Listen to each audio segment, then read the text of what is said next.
राधा ने उनकी ओर देखा, देख के मुस्कुरा दी, मानो कह रही है कि सखी तू बड़ी धन्य है कि सपने में कान्हा है।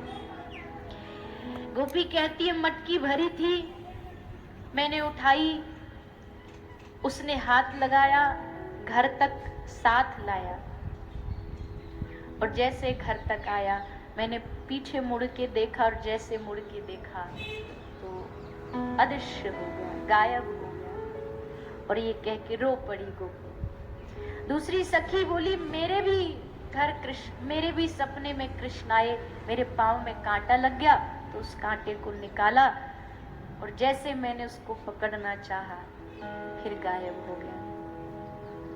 एक सखी बोली राधा रानी से, आपके भी तो सपने में आए होंगे ना कन्हैया, आपके साथ क्या किया? तो श्री राधा रानी की आंखों से अश्रु बहते और कहती है धन्य है सखी, तुम भाग्यशाली हो कि तुमको सपने में कृष्ण दिखाई देता है।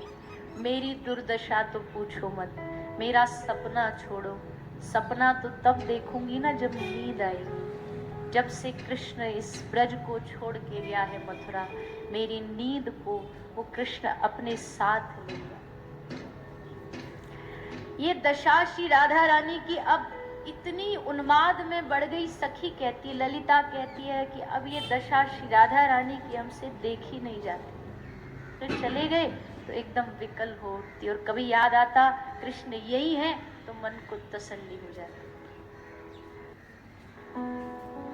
मथुरा में बड़े पढ़े लिखे लोग हैं। एक सभासद कहता है कन्हैया, कृष्ण आप इतने उदास क्यों? आपके चेहरे पर खुशी नहीं है, क्या बात है? कारण बताओ, कोई यहाँ पर कमी लग रही है आपको? व्यवस्था में कमी हो, बढ़ा देते। अब कृष्ण क्या समझाए कि मैं प्रेम का भूखा, मुझे व्यवस्थाएं कहाँ रास आती है। तभी एक ने कहा, लगता है वृंदावन की याद आ रही है। और कहते ना जैसे कोई दुखती नब्ज पर हाथ रख दे। एक ने कहा यशोदा की याद आ रही है।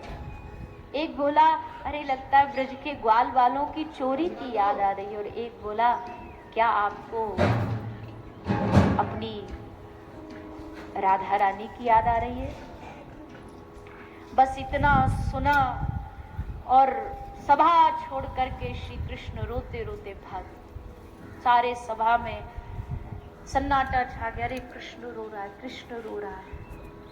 उद्धव को कहा अरे तू जा पूछ क्या है।